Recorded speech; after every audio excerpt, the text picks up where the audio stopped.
நாள்லயே வரக்கூடிய 9 நாட்கள் வசந்த நவராத்திரி அப்படின்னு. அந்த 9 நாளும் மனோன்மணி அப்படின்னு சொல்லக்கூடிய அம்மா நவராத்திரி, ஆஷாட நவராத்திரி. அடுத்தது பாத்தீங்கன்னா ஷியாமலா நவராத்திரி. இந்த ஷியாமலா நவராத்திரி எப்போ அப்படின்னா தை மாசம் வரக்கூடிய அமாவாசை மறுநாள் பத்தமையிலேருந்து ஆரம்பிச்சு 9 நாட்கள் மாரியம்மனுக்காக பண்ணக்கூடியது ஷியாமலா தேவின்னு பேர். மாரிக்கு இன்னொரு பேரு ஷியாமலா அப்படின்னு பேரு.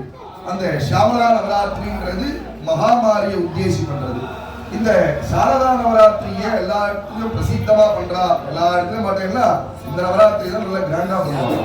எதனால இந்த நவராத்திரி இன்னைக்கு கிராண்டா எல்லா இடத்துலயும் பண்றா அப்படின்னா, நீ இருக்கக்கூடிய 3 நவராத்திரியுமே ஒரு தேவதையே முன்னிறுத்தி பண்ணக்கூடியது 9 நாளும்.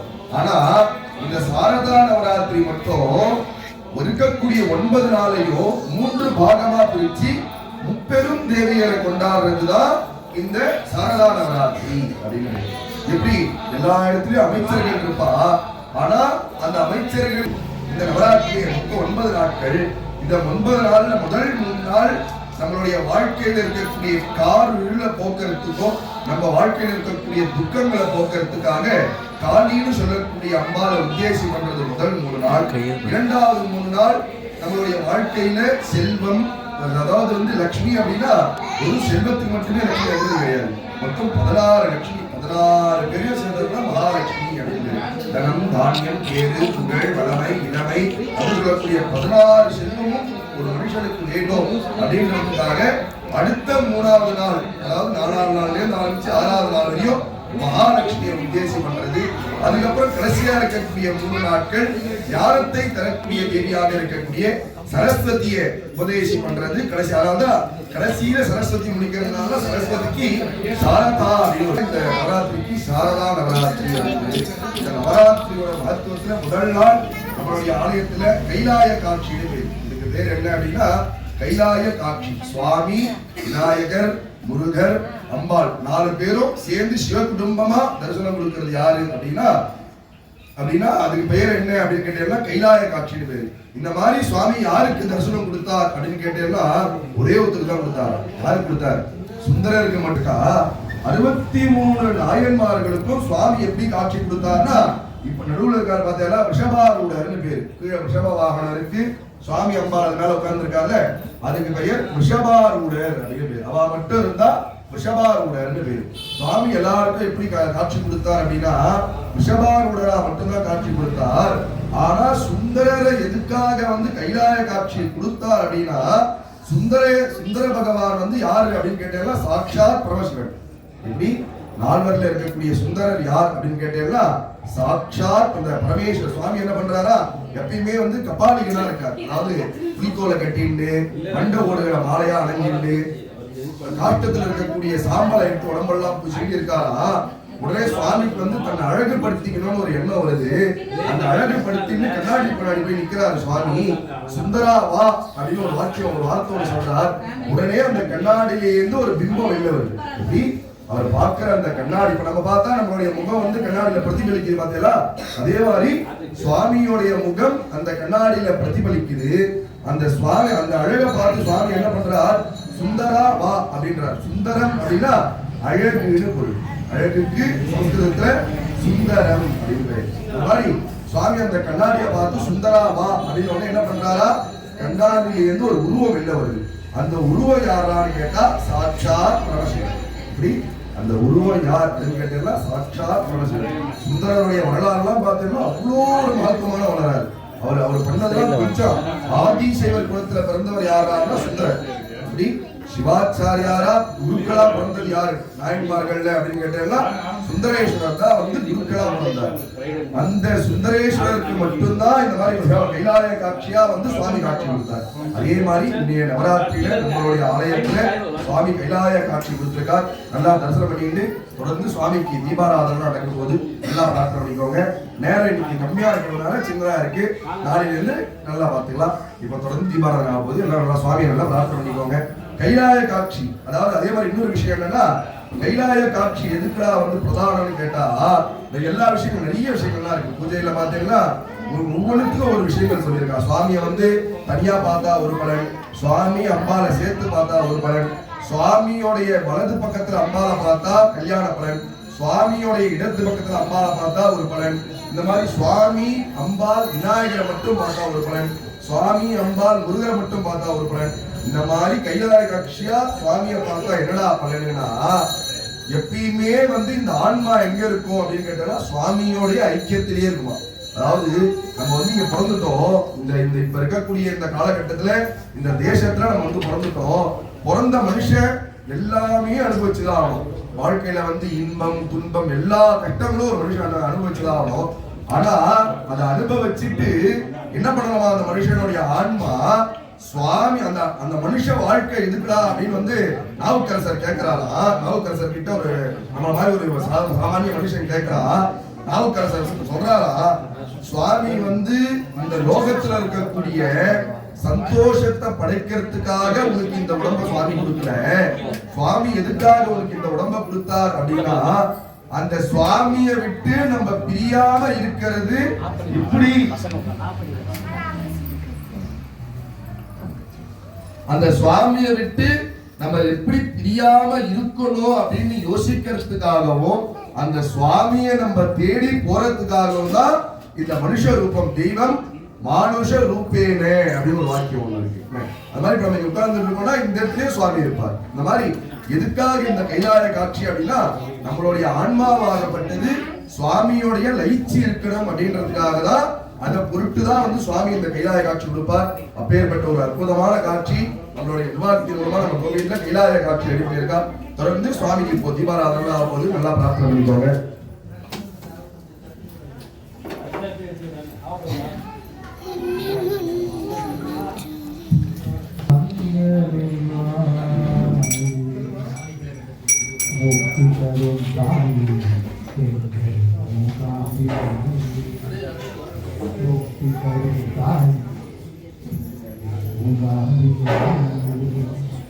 சக்தி தருவாயே நெஞ்சில் சாந்தி தருவாயே, சக்தியை தருவாயே நெஞ்சில் சாந்தி தருவாயே. பக்தியை செய்கின்றோம் உந்தன் பாதம் பணிகின்றோம், பக்தியை செய்கின்றோம் உந்தன் பாதம் பணிகின்றோம். சக்தி நாயகியின் அருள் பெருமை பாடுகின்றோம். தோர்வதோர்வந்தம் தோர்வதம் யோஸ்வான் தோர்வதிதம் தோர்வயம் வயம் தோர்வாதாம் தோர்வாதாமி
பக்தனாய் பாடமாட்டேன் பரமனே பரமயோகி எத்தனா முக்தி செய்தேன் என்னை நீ இகழ வேண்டாம் மூத்தனே முதல்வாதில்லை மூத்தனே முதல்வாதில்லை அம்மலத்து ஆடுகின்ற மூத்தனே முதல்வாதில்லை அம்பலத்து ஆடுகின்ற அத்தாவும் ஆடல் காண்பாய் அடியனே வந்தவாரே அத்தாவும் ஆடல் காண்பாய் அடியனே வந்தவாரே அடியனே வந்தவாரே உலகெல்லாம் உணர்ந்து உலகெல்லாம் உணர்ந்து உலகெல்லாம் உணர்ந்து ஜோதி உலகெல்லாம் உணர்ந்து முதல் கலைவன் இடவுலாவிய நீர்மணி வேலியன் அழகில் ஜோதியின் அப்பளத்தாடுவான் மலர் சிலம்படி வாழ்த்தி வணங்குவோம் பூத்தவனே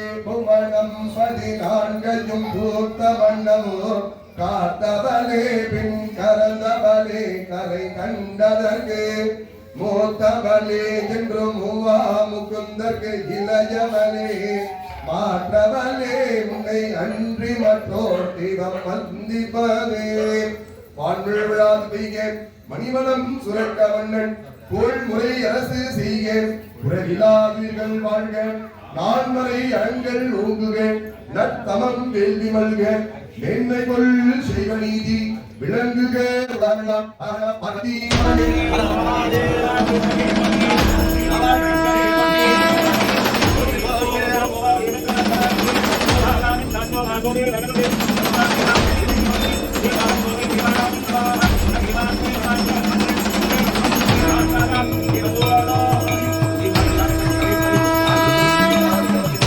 Thank you.